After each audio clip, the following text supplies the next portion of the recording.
Good morning, everyone. Seventh class. Today is 7th of January 2021 और day है Thursday. हम पढ़ रहे हैं चैप्टर नंबर 14 है electric current and its effect. तो एक्सरसाइज स्टार्ट कर दी है. एक्सरसाइज के 4 क्वेश्चन हम लोग कर बैठे हैं. आज हम करेंगे question number 5, 6, 7 and question number 8.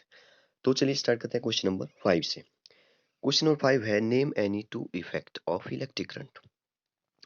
तो कोई दो इफेक्ट बताने हैं इलेक्ट्रिक करंट के. तो देखिए इलेक्ट्रिक करंट से क्या होता है, जैसे जैसे हम लोग जैसे हीटर होता है तो इलेक्ट्रिक करंट जब फ्लो करता है तो हीट पैदा होती है. तो हीट को कम कर सकते हैं, ज़्यादा कर सकते हैं. बड़े हीटर होते हैं, छोटे हीटर होते हैं. तो इसका मतलब है कि हम लोग electric current can give rise to heating. ठीक है, हीटिंग को राइज कर सकते हैं या कम भी कर सकते हैं. And lightning. ठीक है, लाइटनिंग जो लाइट होती है उसको भी कम या ज़्यादा कर सकते हैं. वो इलेक्ट्रिक करंट के इफेक्ट है. ठीक है. सेकंड देखिए, electric current can convert a state conductor into temporary magnet. ठीक है, हमने जो वो मैग्नेटिक इफेक्ट के बारे में पढ़ा है. जैसे इलेक्ट्रिक करंट जो है वो फ्लो करता है या पास करता है तो वो जो कॉइल होती थी वो मैग्नेट की तरह काम करती थी. तो मतलब कि ये जो वो मैग्नेट की तरह काम करता है, ये भी इसका एक इफेक्ट हो गया. ठीक है, आई होप कि आप समझ गए होंगे. क्वेश्चन नंबर 6 देखिए, when the current is switched on through a wire, a compass needle kept nearby gets deflected from its north-south position.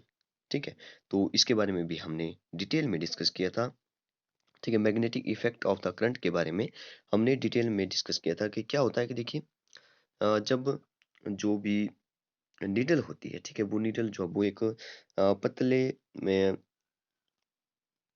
Magnet से बनी होती है. ठीक है, तो वहाँ पे क्या होता है, जैसे इलेक्ट्रिक करंट जो वो पास करता है वहाँ पे जो वो north north north north north होगा तो क्या होगा, रिपल्सन होगी. लेकिन अपोजिट पोल होंगे तो वहाँ पे अट्रैक्शन होगी. तो मतलब कि वहाँ पे जैसे ही लाइट को ऑन करेंगे तो मैग्नेट की तरह काम करने लगेगा. अगर वो मैग्नेट की तरह वहाँ पे काम करने लगा तो इसका मतलब है वहाँ पे जो वो डिफ्लेक्शन होगी, मतलब कि वो नॉर्थ से साउथ डायरेक्शन हमें बताएगा. बाकी ईस्ट इस साइड होगी और वेस्ट इस साइड होगी, मतलब कि मैग्नेट वो जो है वो कंपास की तरह हमारा काम करने लगेगा. ठीक है, तो देखिए वही लिखा है. When current is passed through the wire, it deflects the compass near it from its north-south position like a magnet. ठीक है, this is called magnetic effect of the current. तो जब नॉर्थ से साउथ पोजीशन में बताता है तो वो मैग्नेटिक इफेक्ट हो गया, वो पोजीशन बता रहा है तो कंपास की तरह काम करने लग गया. As we know that needle of the compass is made up of this thin magnet. वो जो वो एक मैग्नेट से बनी होती है.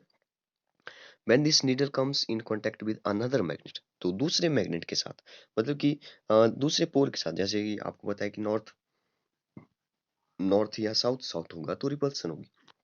सेम पोल होंगे तो रिपल्सन होगी. नॉर्थ साउथ होगा या साउथ नॉर्थ होगा तो वहां पे जो वो अट्रैक्शन होगी. वही बोल रहा है कि poles of the magnet repel each other and opposite poles attract each other so the deflection is seen in the needle. तो वहां पे जो वो डिफ्लेक्शन दिखाई देती है. इन दिस केस, इस केस में क्या होता है, the wire behaves like a magnet. तो वायर जो वो मैग्नेट की तरह काम कर रही है.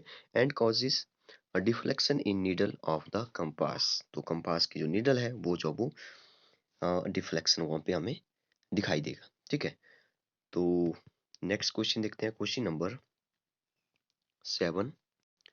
तो क्वेश्चन नंबर 7 है will the compass needle show deflection when the switch in the current sorry circuit shown by figure. ठीक है, तो ये काफी इंटरेस्टिंग है. ये बोल रहा है कि क्या कंपास की जो नीडल है वो डिफ्लेक्शन दिखाई देगा, मतलब कि वो डिफ्लेक्शन होगा उसमें कुछ.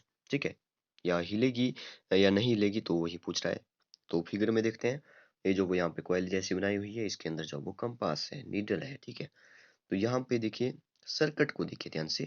सर्किट ओपन है, सर्किट ओपन है. यहाँ पे एक बल्ब लगा है, बल्ब भी नहीं जलेगा क्योंकि सर्किट ओपन है. सर्किट ओपन हो गया तो लाइट जो करंट है वो फ्लो नहीं करेगा, वो करंट जो है वो पास नहीं करेगा. अगर करंट पास नहीं किया तो डिफ्लेक्शन कहाँ से होगी, डिफ्लेक्शन वहाँ पे नहीं होगी, तो वो वहाँ पे मैग्नेट की तरह काम नहीं करेगा. अगर मैग्नेट की तरह काम नहीं करेगा तो मतलब कि अगर करंट ही ऑफ होगा तो मैग्नेट की तरह वो काम कैसे करेगा, नहीं करेगा. अगर करंट जो वो ऑन होगा, मतलब कि सर्किट जो वो क्लोज होगा, तभी तो मैग्नेट की तरह वो काम करेगा. तो यहाँ पे सर्किट जो वो देख देख सकते हैं आप, सर्किट ओपन है, इसका मतलब है no, because there is no source of electric current. तो वहाँ पे यहाँ पे कोई सोर्स ही नहीं है इलेक्ट्रिक करंट का. अच्छा, सोर्स भी इलेक्ट्रिक करंट का नहीं है यहाँ पे, ठीक है? यहाँ पे जो वो सेल का होना भी ज़रूरी था, सेल या बैटरी यहाँ पे लगा सकते थे। तो वहाँ यहाँ पे तो वो भी नहीं है पॉज़िटिव, नेगेटिव, ठीक है? यहाँ पे सिर्फ स्विच लगा है, वो भी ओपन है, ठीक है? तो there is no source of electric current in the circuit, there is no battery. तो इसका आंसर भी यही हो गया कि यहाँ पे कोई बैटरी ही नहीं है, न ठीक है? तो यहाँ पे कैसे डिफ्लेक्शन होगा? ओके, नेक्स्ट देखते हैं क्वेश्चन नंबर 8। क्वेश्चन नंबर 8 है fill in the blank blanks. A longer line in the symbol for a cell represents its dash terminal। देखिए सेल क्या होता है, सेल कैसे होता है, सेल में देखिए एक साइड ऐसे होता है और एक साइड जो वो अंदर वाली साइड को ऐसे होता है, ठीक है? तो ये बोल रहा है कि ये जो ऊपर वाली साइड को निकला हुआ है, मतलब कि ये उभरा जैसा है, ठीक है? इसको बोलते हैं हम लोग पॉजिटिव टर्मिनल। तो यहाँ पे आंसर हो जाएगा पॉजिटिव टर्मिनल। नेक्स्ट देखिए द कॉम्बिनेशन ऑफ टू और मोर सेल। तो दो या दो से अधिक सेल जब हम आपस में कंबाइन करेंगे, तो जो है वो क्या बन जाएगा? तो ये देखिए मैंने यहाँ पे पॉजिटिव नेगेटिव मिला दिया और यहाँ पे बन गई बैटरी। दो या दो से अधिक सेल बना देंगे तो हम लोग उसको बैटरी बोले। तो सेकंड का आंसर हो जाएगा बैटरी, ठीक है? थर्ड देखिए when current is switched on in a room heater it, ठीक है? ये हो रहा है कि जब करंट जो है वो स्विच ऑन होगा रूम का हीटर जो है वो, तो हीटर क्या होगा, हीटर क्या करेगा? तो हीटर जो है वो बिकम्स रेड, तो रेड हो जाएगा, ठीक है? आपने हीटर देखा होगा जो आपको लाल दिखाई देता है जब वो ऑन होता है, ठीक है? हॉट एंड एमिट्स हीट, तो वो हीट एमिट करेगा, ठीक है? हॉट गर्म हो जाएगा। तो लास्ट देखिए D, the safety device based on the heating effect of electric current is called, ठीक है? The safety device based on the heating effect on electric current, ठीक है? देखिए जो आपके घर में फ्यूज होता है उसका क्या काम होता है, ठीक है? वो जो वो आपकी सेफ्टी के लिए होता है, तो वो सेफ्टी डिवाइस होती है, ठीक है? क्योंकि वो हीट को जो वो रोकती है, मतलब कि ज़्यादा हीटिंग को जो है वो रोकती है, हीटिंग इफेक्ट को रोकती है। Electric current is called fuse, यहाँ पे आंसर हो जाएगा फ्यूज। ओके, तो आज के लिए इतना ही काफ़ी है। Thank you and have a nice day.